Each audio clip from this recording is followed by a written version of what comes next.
Hello, welcome again to Life Issues with Darren.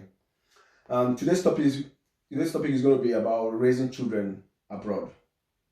Why I decided to discuss this issue today is because I've had few friends, few people talking about it, and they've been asking my opinion about that. And I thought, okay, I might as well make a video about this. Um, I understand that quite a lot of African parents are having the issue of training their children because the children end up not listening to them, or the children leaving the house because of one issue or the other, or different kind of challenges and all that happening. And a lot of African parents decided to say, okay, they want to take their children back to Africa. Well, for me, I think all these things, all these problems are first of all with the parents. Yeah, I know some of you will not like it, but believe me, I think actually this problem is from you guys as the parents. Why I'm saying this is this. I might not be right. Everybody have the right to have their own opinion anyway. Why I'm saying this is this. We as Africans, are we proud of being Africans ourselves? That's one. We, with this kind of color, are we proud of having this color? Do we love it? What we seem to forget a lot of time is the fact that these children are looking at us. They are learning a lot from us in the way we deal with issues of life. Okay, an African parent will say to you, I want my child to be African. This is a parent that is bleaching their skin. These are parents that their hair are palmed because they want they want to have hairs like the white guys, right? And this is a parent. This is also somebody that literally, when they have any other color that's not theirs as friends, they worship that color. They almost make it like, wow, this is a special friend for me. You know what I mean? And then you expect, when you treat these same people that way, you and your children are looking at the way you're treating them, even at work, the way you are scared, or the way you're scared of them, or the way you talk about them fearfully. You think your children are not listening to what you're saying about them? They're listening to you, they're hearing everything you're doing. They can read you. And these children are very, very smart, believe me. These children are smart.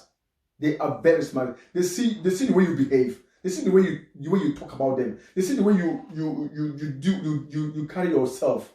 Okay, now these children are born into two cultures. They have to deal with the culture of where they're born, which is maybe England or Canada or Australia or America. They have to deal with this culture first, and then you are also on the other side trying to impact your culture, which is African culture, into them, right? Okay, now, have you considered the fact that this child is going to have a struggle? Maybe you're not looking at that, but all you want as far as you're concerned is, this child has to obey me. This child has to do what I want. Well, it is this. If you look at it on just one side of the coin, then it's going to be a problem, because what will happen is you always see this child as a child that is stubborn. You're going to see this child as a child that doesn't want to listen. You forget that this child has his mind of our own, or of his own, and they have to also define what they think is right, good and bad for themselves.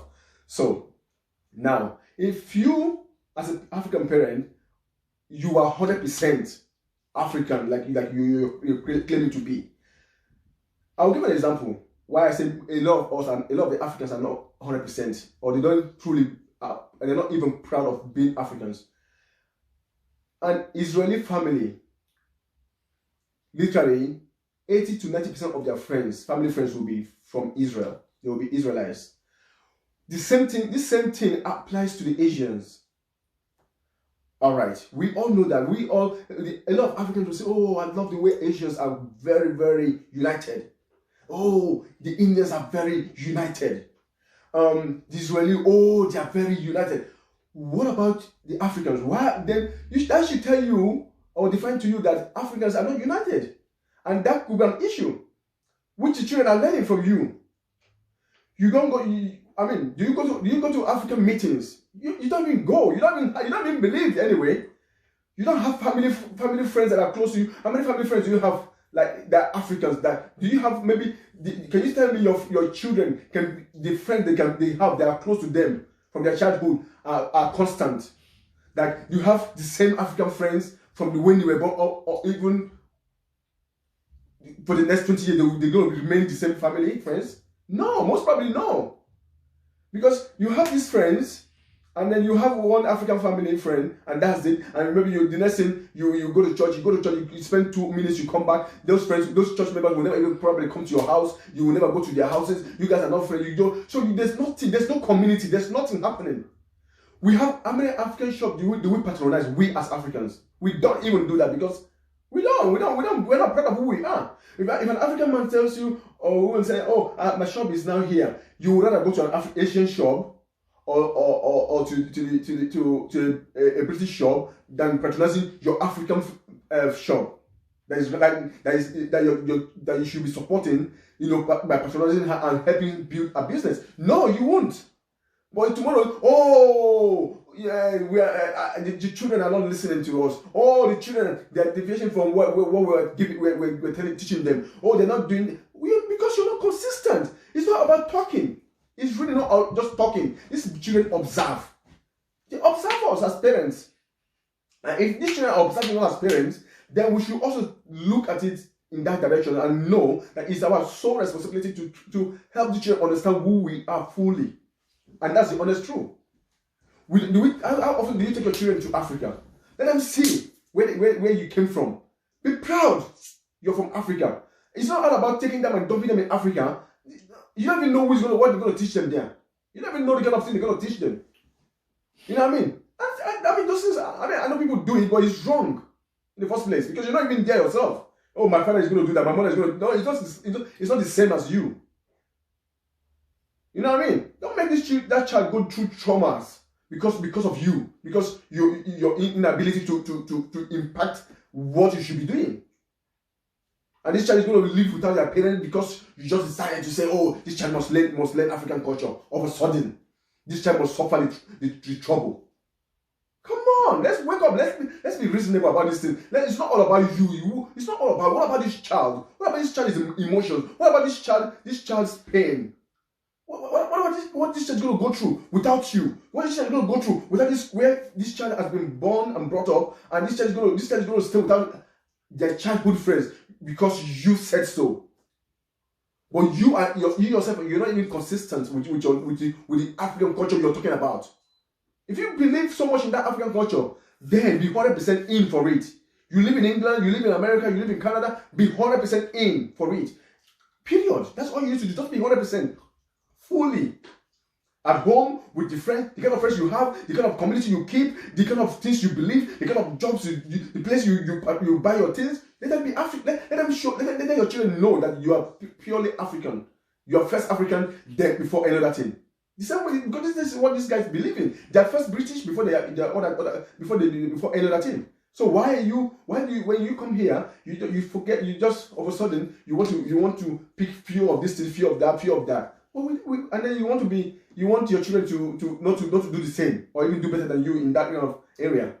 I mean, we see the Asian brothers here. We see them they patronize only their Asian, mostly the Asian shops. That's what they patronize.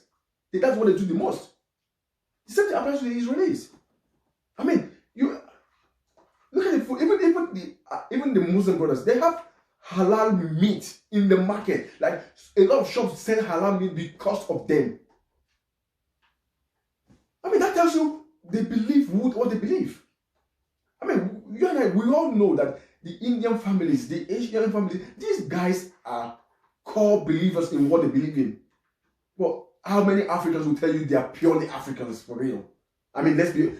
I mean, because we're not proud. We have this beautiful color. We're not proud of our hair. We're not proud of. We're just fake.